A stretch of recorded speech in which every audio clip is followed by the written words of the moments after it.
Brett, the first contestant we ever had on this show was Aaron Rodgers last summer. And I asked him the same question I'm going to ask you. This only ends, you can only do one of two things, the Packers. Either you decide at some point to move on from Aaron Rodgers, or you decide to never play your first round draft pick. How does this end? I think somewhat similar to mine and Aaron's situation. You draft a kid. You got a guy who has been good and durable for a long time. Keep in mind, my last year with Green Bay was statistically my best year as a Packer of all 16 years, which didn't help the organization's cause to make their move. But Aaron's contract was coming due. He really hadn't played a lot. I think you figured, if you're the organization, that, if we knew for certain that Brett could reproduce this play over and over again for maybe 2 or 3 more years, we give Aaron, we give him a new contract, negotiate a new contract. It's complicated. Aaron is a tremendous player and has been for that organization a long time. But at some point, if he continues to play, you have to figure out, what do you do with the guy that you think will replace him? Do you give him a blockbuster deal without him really even proving that he's worth it? Or do you trade him and do whatever and then run the risk of an aging quarterback falling apart at some point the next season, which I don't see any decline in Aaron's game, but we're not getting any younger, so you have to, it's a complicated issue. I really don't have the answer. A lot of people immediately just compare it to them drafting Jordan Love when they drafted Aaron with you.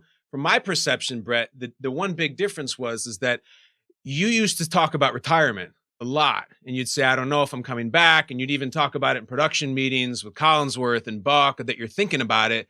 So I was always wondering that maybe the Packers went with Rodgers because they didn't know 100% that you wanted to be back. They don't have that from Rodgers. They know he wants to be back. Is that how it is? Well, I think, if I had to go back, the one thing I would change is the fact that I talked about it a lot. For whatever reason, it got brought up a lot. And it was kind of like, being honest with him, I think it started with, how do you feel about retirement? And I said, well, every season when I go home, the last thing I want to think about is football. The last thing I want to even envision is sitting in meetings and grinding. But I think more than anything, it was the fact that we ended with a loss. We made a great year, but we ended with a loss, and that was bitter. But I always use this as an example.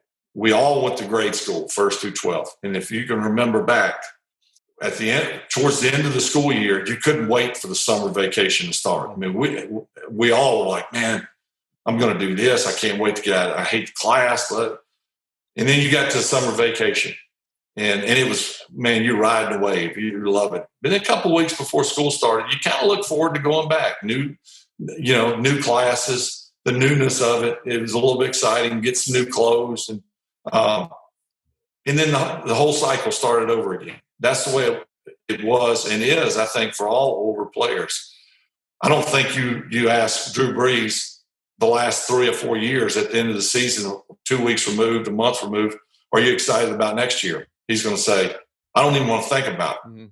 But come June, I'll be excited about it. And so that was basically what I was trying to get across to everyone I talked to about. I just shouldn't have talked about it. So the difference, you're right, I think with Aaron is whether he feels it or not, he's saying the right things. Probably I gave him kind of a tutorial of how to handle it leading up. But it's going to be interesting how that plays out.